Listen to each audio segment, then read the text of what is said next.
Hi leaders. Imagine if we could all set down the weight of financial worry. Imagine having peace about our money, not because we have enough, but because we've genuinely surrendered it to God and trust Him to provide. That's possible, not because problems disappear, but because our relationship with money shifts. Here's the truth.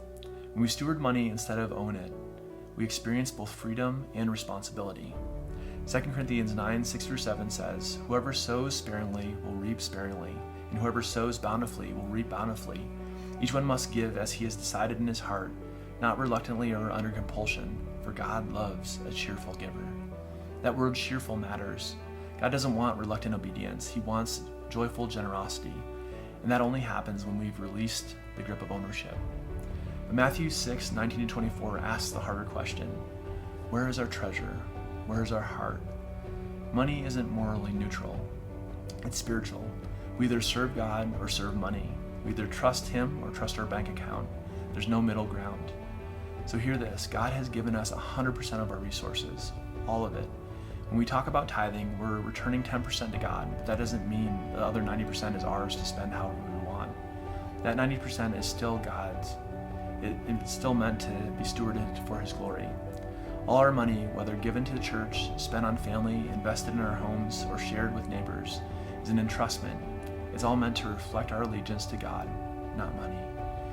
What does that look like practically? We need to ask ourselves, am I spending this in a way that honors God? Does this reflect trust in His provision or anxiety? Can I give generously? Am I investing in eternal things? Am I providing wisely? Am I helping others? Here's the freedom. When we accept it's all God's, we stop building our own kingdom. We can be generous without guilt, save without anxiety, spend without shame. We're stewarding on behalf of someone else. Proverbs 3:9-10 says, "Honor the Lord with your wealth and with the first fruits of all your produce. Then your barns will be filled with plenty." It's not a formula for getting rich. It's a promise that when we honor God with all our resources, not just the tithe, He provides. So reflection questions for this week. What would change if we truly believed all our money belongs to God? Secondly, where are we torn between trusting God and trusting our bank account?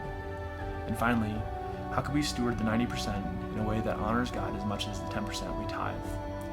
Thanks for wrestling with this alongside me. True financial stewardship, managing all of it for God's glory, is liberating and challenging.